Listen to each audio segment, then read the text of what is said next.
Hello. Hello, क्या मैं मानव से बात कर सकता हूँ? मैं उसका दोस्त राजेश बोल रहा हूँ। हेलो राजेश, मैं मीना हूँ, मानव की बहन। मानव बाजार गया है और अपना फोन घर पर ही भूल गया है। अच्छा, मैं उसे बताना चाहता था कि आज की क्रिकेट प्रैक्टिस रद्द हो गई है क्योंकि हमारे कोच को शहर से बाहर जाना पड़ा। अब प्रैक्टिस इस रविवार सुबह 9 बजे होगी। धन्यवाद राजेश, मैं यह संदेश मानव तक जरूर पहुँचा दूंगी। मुझे अब ट्यूशन क्लास के लिए निकलना है। मैं ये संदेश मानव के लिए लिख कर रख देती हूँ ताकि उसे घर आते ही मिल जाए।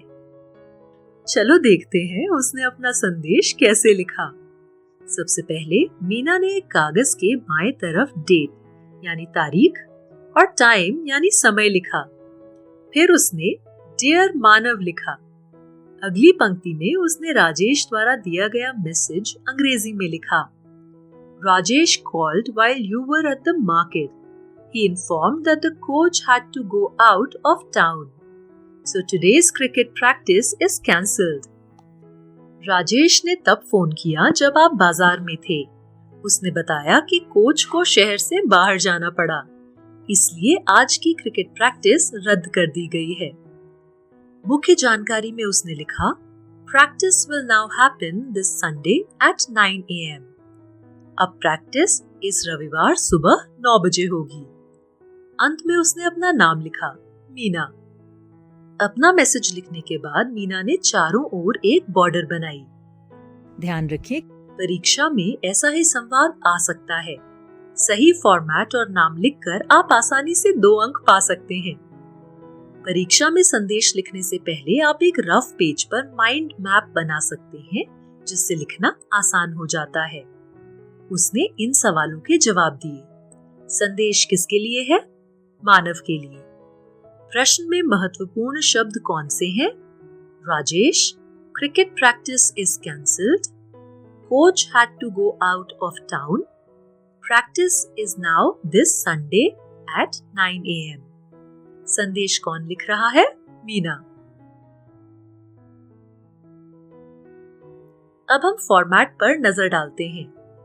बाएं ओर डेट यानी तारीख और टाइम यानी समय लिखें। संदेश की शुरुआत हमेशा डियर और नाम से करें, जहां नाम उस व्यक्ति का नाम होता है जिसे आप संदेश भेज रहे हैं। प्रश्न में दिया गया नाम ही इस्तेमाल करें। संदेश को विनम्र लहजे में सरल और स्पष्ट शब्दों में लिखें। संदेश के अंत में प्रेषक यानी मैसेज लिखने वाले का नाम लिखें। आखिर में संदेश के चारों ओर एक बॉर्डर बनाएं।